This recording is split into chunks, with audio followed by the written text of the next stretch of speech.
안녕하세요. 반갑습니다. 저는 431 공부법 이것만 지켜도 이미 성공이라는 주제를 가지고 강연을 시작할 인하대학교에 재학 중인 구창윤이라고 합니다. 반갑습니다. 네, 앞서서 우리 윤정수 멘토님이 너무 잘해주셔서 제가 살짝 부담이 되는데 그래도 자연스럽게 진행 한번 해보도록 하겠습니다. 우리 또 멘토님들이 너무 훌륭하셔서 제 소개를 드리기 조금 무한하고 좀 그런데 그래도 한번 제 소개를 해야 좀 들을 수 있겠죠? 그래서 제 소개 한번 간단히 하는데 학창 시절부터 한번 설명해 드리도록 할게요. 우선 중학교 시절입니다. 여기 보이는 사진이 제가 다녔던 중학교거든요. 보이시기에도 조금 오래된 것 같고 그렇죠?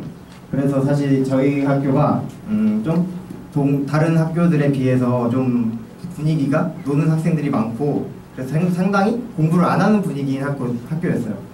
그래서 제가 많이 투자를 하지 않더라도 나름 점수도 잘 나오고 성적도 잘 나오고 해서 나름 잘 나갔다 뭐 이렇게 해서 했는데 항상 반에서 2등 정도 유지하고 그랬거든요.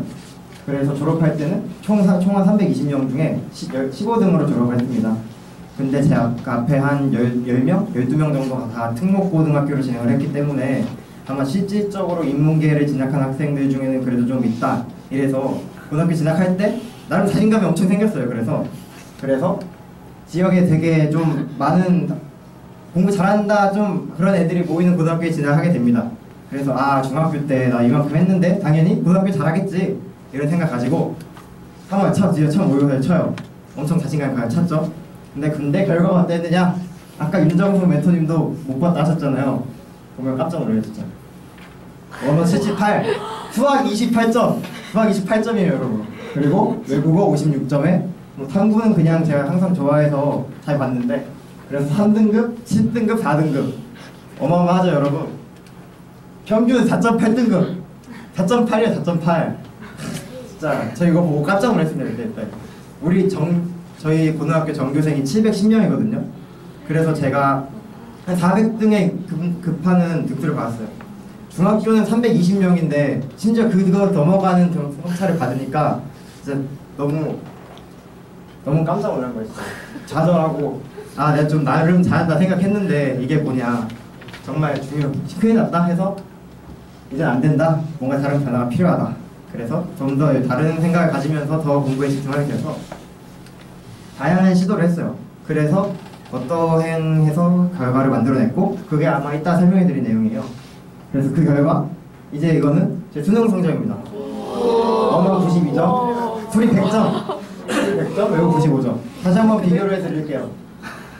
28점, 100점 28점에서 100점 어마어마하죠 진짜?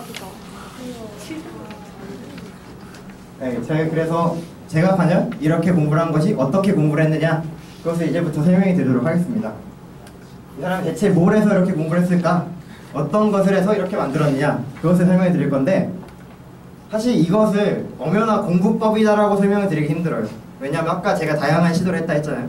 그게 단순히 공부를 했다는 게 아니라 이렇게도 해보고 이렇게도 해보고 그냥 단순히 내가 어떠한 행동 패턴을 정립한 거다 그렇게 보시면 될 거예요. 그래서 이제부터 431 공부법에 대해서 설명해 드리도록 하겠습니다. 우선 처음 4는 여러분 뭐라고 생각하세요? 처음에 딱 봤을 때 4는?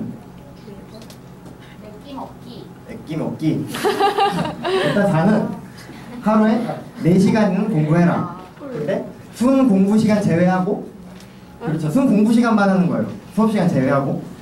그래서 이거는 아마 좀 고등학교에 가서부터 제가 정립한 거니까 그다음 고등학생들 분들 위주로 적응이 될 거예요.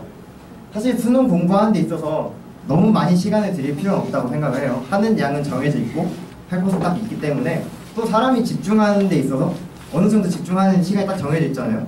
근데 괜히 그거에서 무리하면은 괜히 집중도 안 되고 그렇기 때문에 그냥 딱 그만큼 내가 할 수 있을 만큼 하면 된다 이렇게 봐주시면 좋겠고 저 같은 경우에는 학교에서 야간 자율학습 시간이라는 게 있어요. 그래서 원래 저희는 기본으로 주어진 시간이 7시에서 9시까지인데 저는 일부러 학교에서 2시간 더 남아서 공부를 하고 있어요. 그래서 그렇게 총 4시간을 했고 또 그 공부하는 투자 비율에 있어서 기본적인 비율은 언어, 수학, 외국어를 4시간에 1대1대1로 비율을 추산하는 것이 가장 좋다고 생각을 해요.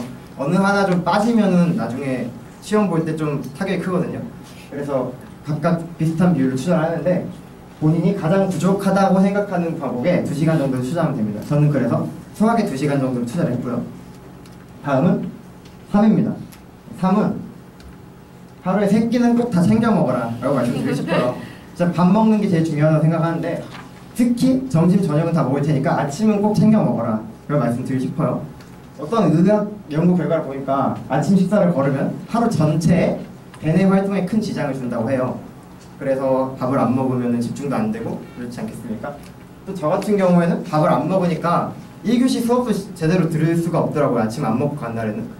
저희 1교시 수업이 8시 반에 시작인데 그래서 그때부터 계속 점심 먹을 때까지 집중이 안 되니까 하루 종일 수업을 못 듣고 뭐 이렇게 돼버려서 여러분도 식사를 꼭 잘 챙겨 먹으셨으면 좋겠다 이렇게 말씀드리고 싶어요. 다음은 2는 하루 2번 계획을 수립하고 다시 한번 돌아보는 시간을 가지는 것이 필요하다. 이것을 말씀드리고 싶어요. 무엇을 할지 정하고 공부를 하는 것과 그냥 하다가 이거 해야지 이렇게 좀 그렇게 가는 것은 큰 차이가 있어요. 저 같은 경우에도 하루에 이거 지금은 언어 했으니까 이제는 수학 해야지 이렇게 해서 딱 공부를 시작하는 거랑 그냥 하다가 시간이 조금 남아서 이거 말고 이거 한번 꺼내서 한번 읽어볼까? 이렇게 한번 하는 적이 있었는데 그거 한번 그렇게 따로 꺼내서 읽을 때는 좀 집중이 안 되고 그냥 하다가 다른 거 생각나고 이렇게 되기 때문에 계획을 꼭 세워서 해라. 이것이 중요하다고 생각합니다. 그래서 하루 2번 계획을 세우는 건 이렇게 했어요. 저는 처음에 학교에 등교하고 자습 전, 즉 정규 수업 종료 때까지죠. 그때까지 무엇을 할지를 계획을 세워보는 거예요. 예를 들면 쉬는 시간이라던가 밥 먹고 점심시간 이후, 저녁시간 이후, 또 중간중간 남는 시간 이런 게 시간이 있겠죠. 그때 내가 무엇을 하겠다 그것을 적어놓는 거예요. 처음에는. 그 다음에는 정말 이게 딱 오늘 공부할 거, 정말 공부할 거, 하루에 내가 계획한 자습 시간 중에 무엇을 할 것인지를 구체적으로 적는 거예요. 예를 들어서 언어, 수학, 외국어를 각각을 어느 정도 공부할 것인지 그리고 얼마나 공부할 것인지 그것을 체크하는 것입니다. 그래서 제 계획표를 한번 가져와 보았어요. 잘 보이시나요, 여러분? 네. 안 보여요? 이거는 제가 만든 양식은 아니고 제 아는 분 중에 학원을 다니는데 학원에서 이런 계획표를 쓴다길래 제가 한번 딱 보고 그거 보고 따라 해봤어요. 그 위에는 오늘 얘는 날짜 적은 다음에 오늘 꼭 지키고 싶은 거, 지키고 싶었다는 것과 오늘의 한마디 이렇게 딱 적어놓고 계획표를 세웠어요. 우선 이 왼쪽이 아까 처음에 말씀드렸던 등교하고 정규 수업 전에 이만큼 하겠다 이거예요. 이때는 듣기 이후에 책을 이렇게 단어를 외운다든지 또 점심시간 때 뭐 작품 하나 읽겠다 이렇게 적고 저희는 또 9교시라고 그 자습시간이 한 번 더 줘요. 그래서 그때 수학을 풀었고 이때는 저녁 때는 단어 어법을 한번 읽는 그런 시간이 가있습니다. 그래서 총 쉬는 시간 이렇게 한번 하고 그 돌아올 때 시간을 보고 한번 책 다시 확인하고요. 다음은 저녁 먹고 이제 그 오늘 정규 자습 시간 있죠? 그때 내가 4시간 동안 이렇게 공부를 하겠다 이걸 적은 거예요. 언어를 한 다음에 수학하고 수학 2번, 수학 2시간 했죠 저는. 그리고 외국어를 가고 다음 아래는 하루 수업에 참여하는 참여도를 제가 제 나름의 기준으로 해서 적은 거예요. 이때 보니까 5교시가 수업 참여도가 2점인데 아마 제가 점심 싸고 수업 때 아마 졸아서 한 2점 정도로 적지 않았나 이렇게 생각이 들고요. 다음은 이제 뒤에 이거는 아래쪽인데 이거는 집에 가서 총 정리를 하는 시간을 가진 거예요. 그래서 어제는 몇 시에 잤고 몇 시에 일어났다, 학교는 몇 시에 가서 수업을 총 이만큼 들었다 이렇게 있고요. 또 오늘 하루 종일 총 몇 시간을 공부했냐 그것을 체크를 했어요. 언어 70분, 수학 155분, 외국어 90분 이렇게요. 다음은 교재 체크, 이게 그 공부 양을 얼마나 했냐 그거를 체크한 것인데 언어는 문학, 비문학 이렇게 풀고 수학은 이렇게 몇 개 풀었고 외국어도 몇 개 풀었다 이렇게 적어서 보시면 되실 거예요.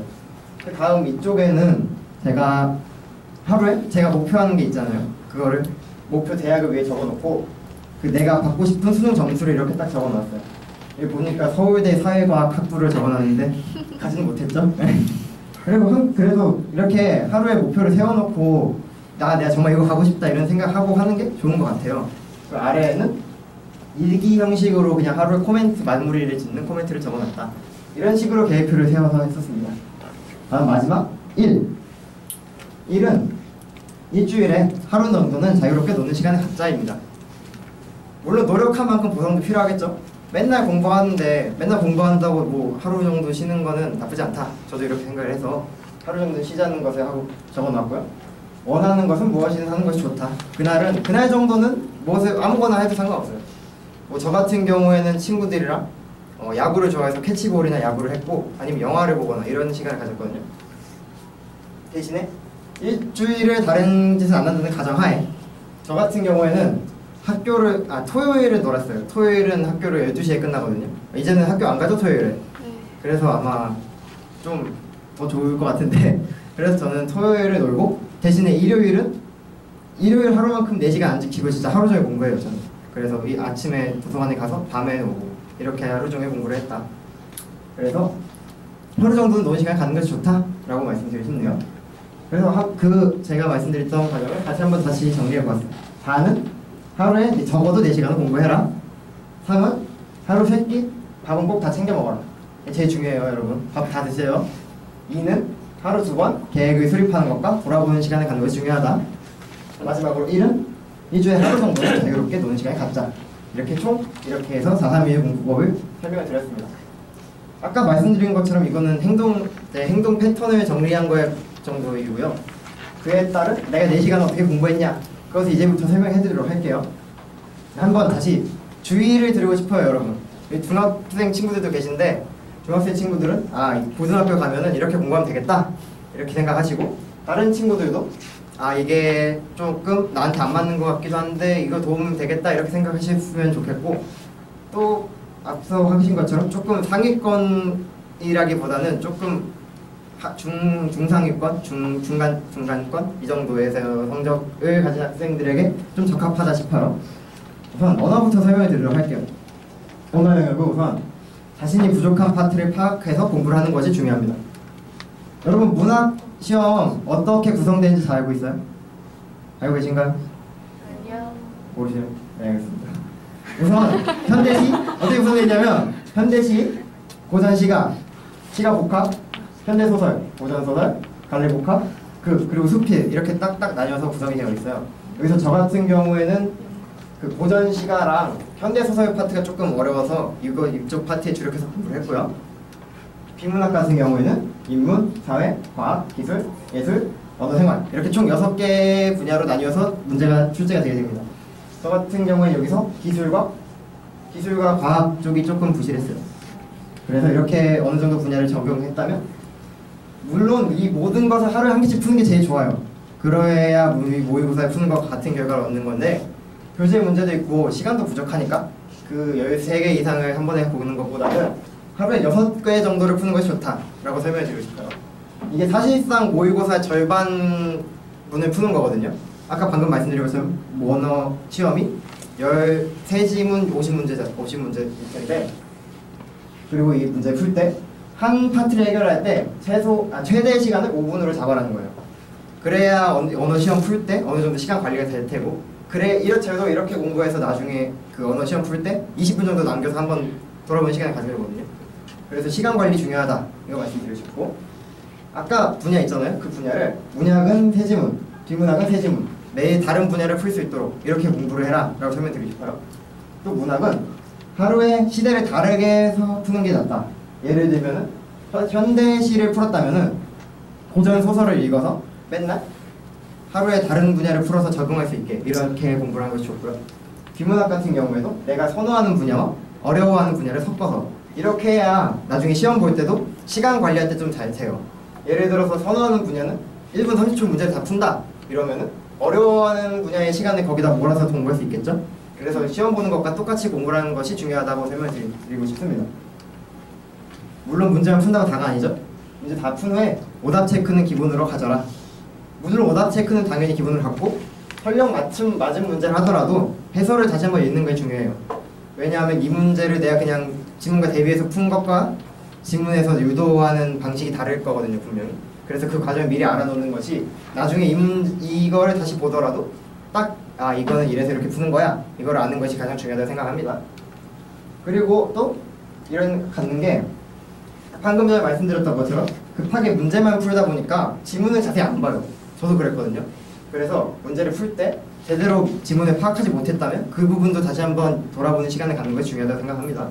그래야 만약에 나중에 시험에 이 지문이 똑같이 나오면은 그거 다시 보고 계속 생각을 다시 하는 시간보다는 알고 아 이거 이랬으니까 이렇게 이거야 이렇게 해서 시간을 줄일 수 있는 효과를 가져올 수 있거든요.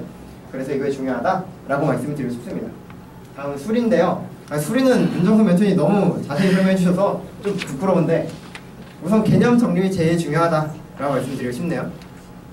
또 문제는 쉽던지 어렵던지 간에 하루에 15문제에서 20문제 이상은 풀어라 라고 강요를 드리고 싶어요. 왜냐하면 시험 30문제를 100분인가? 100분 안에 푸는 건데 그거 시간 맞춰서 공부하는 것도 중요하고 하루에 좀 너무 양을 적게 풀다 보면은 시험 볼 때 질려요. 그래서 하루에 많은 문제를 푸는 것을 좀 권장해드리고 싶고 또 기출문제 같은 것도 푸실 텐데 그런 거는 시간을 정해놓고 푸는 게 중요하다라고 말씀드리고 싶네요. 4점짜리 같은 거를 하루 한 문제를 10분 끌고 이럴 수는 없잖아요. 그러니까 시간을 체크하는 것이 중요하다라고 말씀드리고 싶고 또 문제를 풀 때 단순히 문제를 풀 것이 아니라 이 문제를 어떤 개념에서 어떠한 방식을 차용했는지 파악하는 것이 중요합니다. 아까 윤정선 멘토님도 분야 나누고 정리하고 그랬잖아요. 그걸 왜 그렇게 하는 거냐면은 사실 수학 4점짜리 문제 같은 경우에는 나중에 이거 보면 알겠죠. 이 개념 썼던 거를 그 문제 과정만 바꿔서 내는 경우가 되게 많아요. 그래서 사실 10문제를 풀은 것 같은데 사실 보면은 내가 두 개, 세 개?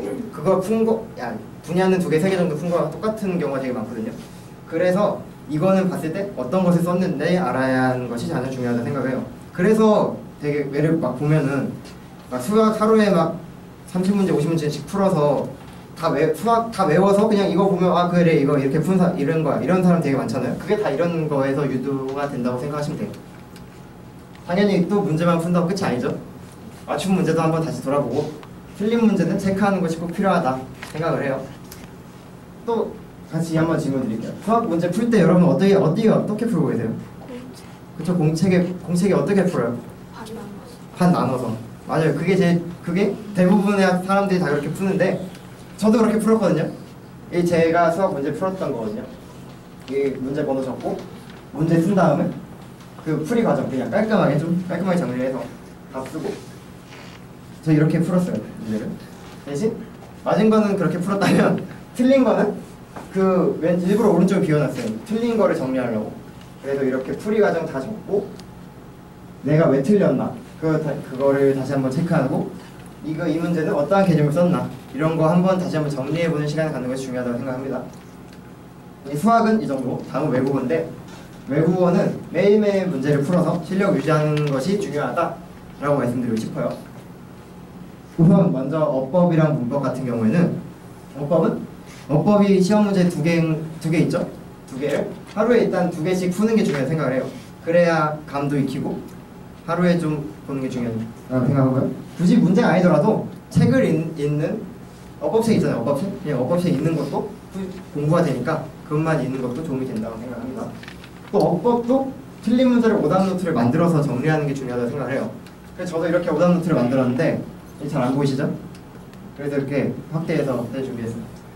일단 문제를 다 적은 다음에 이 문제에서 쓰인 개념이 무엇인가? 여기는 수의 H, 그래서 수의 H 쓰고 1번은 이 1번 문제는 1번 문제에 대한 해설을 쓰고 2번 문제에 대한 해설을 쓰고 그리고 각각 어떻게 풀어야 하나 그것까지 정리했어요. 이렇게 푸는 오답노트 정리하는 거에 되게 중요하다고 생각한 게 제가 이렇게 한 다음에 꼭 외국어 시험 보기 전에 이거를 읽고 들어가거든요. 시험 보기 전에. 그래서 한번 이렇게 읽고 들어갔다가 이거랑 똑같은 개념이 딱 그 시험에 나온 거예요. 그래서 그냥 원래 2분 걸릴 문제를 10초 만에 다 풀어서 독해 시간에 더하고 이렇게 할 수 있거든요. 그래서 오답노트를 정리하는 것이 중요하다라고 말씀드리고 싶네요. 그리고 독해는 또 가장 중요하지만 시간에 맞춰서 풀어라 라고 말씀드리고 싶어요. 한 문제는 아무리 길어도 2분 이내로, 그리고 하루에 10지문 이상 이렇게 풀면 아마 한 12문제에서 15문제 정도 될 거예요. 아마 제가 이렇게 조금밖에 공부를 안 해서 외국어가 그 모양인가 싶기도 한데 공부 더 하시면 더 좋겠죠? 그리고 하루에 한 지문 정도는 장문 독해라는 게 중요해요. 나중에 장문 독해 몰아서 풀면 재미도 없고 그렇잖아요. 그리고 시험 볼 때 나중에 기껏 앞에서 장문 많이 했다 장문 보고 당황한 경우 되게 많아요. 그러니까 평소에 장문 독해를 하는 연습한 시간을 가져라 라고 말씀드리고 싶어요. 그리고 문제만 본다고 다가 아니겠죠? 당연히 지문에 모르는 단어를 문제 다 풀고 모르는 단어를 숙지하고 그 지문을 다시 한 문제만 풀 것이 아니라 제 문제 해석해서 내 해석 능력을 기르는 그런 시간을 갖는 게 중요하다고 보고 싶고요. 다음은 탐구입니다. 탐구는 과목 선택이 제일 중요하다고 생각을 해요. 그래서 제 나름의 기준을 매겼다면 제일 잘하는 거를 하는 게 최선이고 아니면 잘하는 게 아니더라도 내가 좋아해서 꾸준히 공부할 수 있는 거 그거를 선택하는 거 아니면은 좀 제가 재미없는데 학교에서 배우는 거 학교에서 배우는 걸 해야 따로 공부할 시간 안 만들고 선택해서 할 수 있거든요. 그래서 이렇게 세 개를 하는 것이 중요하다고 보는데 우선 탐구 공부의 기본은 암기를 통한 이해라고 저는 보았습니다. 근데 이거는 아마 사회탐구 쪽에만 적용이 된다고 생각하고 과학탐구 쪽은 그 이해를 하고 그냥 사례 적용해서 문제를 풀면 된다 이렇게 들었거든요. 저도 자세히 몰라서 이거 문제에 대해서 설명을 드리기 힘들겠고 혹시 그럼 이과 친구 계세요? 죄송해요. 도움이 안 될 것 같네요. 일단 제가 고른 파트는 역사 파트예요. 일단 요즘 한국사 필수라 하죠. 한국사 저는 어떻게 공부했냐면 여기 보이는 것처럼 일단 공부 정리를 했는데 여기는 훈구파 살인파 있죠? 훈구파 살인파 그거 정리했는데 각각 특징 적은 다음에 시계열로 공부 딱 정리를 했어요. 여기 안 보일 텐데 일단 살인 있으면 동인 서인 동인은 북인 남인으로 나뉘고 살인 소인은 노론과 소론으로 나뉘잖아요. 그거를 각각 특징을 이렇게 적어놨어요. 일단 역사 공부의 핵심은 흐름의 이해를 통한 암기다 이렇게 말씀드리고 싶어요. 이러면은 이때는 이걸 했구나 이렇게 아니라 단순히 이렇게 끝내게 아니라 이때는 이렇게 했는데 이때는 이렇게 했네 알고 보니까 이게 이렇게 이어져서 이렇게 됐구나 이런 거를 확실히 파악해야 외우는데 수월하실 거예요. 그 포인트를 정확히 숙지해야 한다는 것이 중요하고요. 또 단순히 즉 이렇게 했던 것처럼 시대순의 암기가 아니라 시대 간 비교가 필요한 분야도 분명히 있습니다. 이거 보시는 것처럼 훈구 살인도 같은 시기 아니잖아요. 훈구는 15세기, 살인은 16세기고 그리고 또 이것처럼 사회나 경제, 문화 이런 거는 각각의 정책을 시대적으로 비교하는 것이 중요하다라고 말씀드리고 싶고 또 단순히 사회탐구 공부할 때 문제만 푸는 분들도 있어요. 그런데 역사 같은 경우에는 문제풀이에서 내가 공부를 이만큼 했다라고 체크하는 것보다는 그거에 연연하지 말고 딱 이렇게 정리한 거를 그냥 읽어서 넘기는 그 정도만 해도 충분히 공부가 된다고 생각을 해요. 저 같은 경우도 이거를 딱 고등학교 3학년 들어가기 전에 일주일 정도 투자해서 딱 이 공책 만들어 놓고 다른 공부 안 하고 일주일에 한 번씩 이것만 읽어서 공부했거든요. 그래서 그만큼만 해도 된다라고 생각하고요. 다음은 지리인데 그래서 이렇게 역사랑 지리 이렇게 두 개 나눠서 했어요. 이거는 제가 세계지리 정리해 놓은 거거든요. 좀 안 보이실 텐데 이거는 기후 파트에 정리해 놓은 거고요. 그 기후권, 강수량 그리고 이거는 기후별 특징 이렇게 정리해 놓거든요. 지리는 정확한 포인트만 딱 집어서 외우면 돼요. 옆에 역사도 그런 건데 양은 엄청 많은데 나오는 거 진짜 딱 정해져 있거든요. 역사는 대신 거기서 좀 더 구체적으로 들어간 게 있는데 지리는 그렇지 않아요. 그래서 딱 그것만 외우면 공부해 된다라고 말씀드리고 싶고 또 각 지역의 비교보다는 딱 이거 안에 기후 같은 경우에 그 특징을 상세하게 외우는 그런 것만 해도 충분하다고 생각합니다. 대신에 이렇게 천연자원이나 문화권 같은 데는 당연히 각각의 비교하는 게 중요하겠죠. 각각 비교하는 것도 중요한 파트가 있다라고 말씀드리고 싶고 또 이거는 좀 앞에 역사랑은 좀 반대인데 단순히 암기하기보다는 내 문제를 풀면서 내가 몰랐던 사실을 이거 보고 공부하는 이런 게 중요하다고 생각을 해요. 진짜 각각 시중에 교재가 엄청 많은데 나오는 거 거의 좀 다른 거 되게 많거든요. 기출만 좀 비슷하고 그래서 그거 보고 그거 문제 풀면서 이거 내가 몰랐던 거네 이거 한번 외워야겠다 이렇게 외우는 것도 공부가 된다라고 말씀드리고 싶어요. 탐구 설명까지 이렇게 마무리를 지은 다음에 다시 한번 정리를 해드리도록 할게요. 저 하루에 4시간은 어떻게 공부했냐면 언어는 하루에 6지문에 30분 이내에 풀어라. 그리고 지문 한번 돌아본 다음에 수학은 하루에 20문제 풀되 오답 체크 철저히 해라. 외국어는 하루에 15문제 정도 시간을 맞춰서 풀어라. 마지막으로 탐구는 개념과 사례를 완전히 내 것으로 익히는 것이 중요하다. 이렇게 정리를 지어서 설명해 드리고 싶습니다. 결론은 이래요. 공부법에 정답이란 없다고 생각합니다. 저 같은 경우에도 제가 이렇게 공부한 거 원래 남한테 설명 잘 안 했거든요. 굳이 그 사람이 그런 걔네한테 말해봤자 아니 뭐야 이게 뭐야 이게 이러고 그냥 알았어 그냥 이러고 넘기는 경우가 되게 많았거든요. 그래서 여러분도 그냥 그걸 고지고대로 받아들이기보다는 참고해서 내가 이렇게 하면 되겠다 그것에 잘 생각하고 내 개성을 살린 내게 정말 적합한 진정한 공부 습관을 가졌으면 좋겠다 라고 말씀을 드리면서 저희 강의 마무리 짓도록 하겠습니다. 들어주셔서 감사합니다.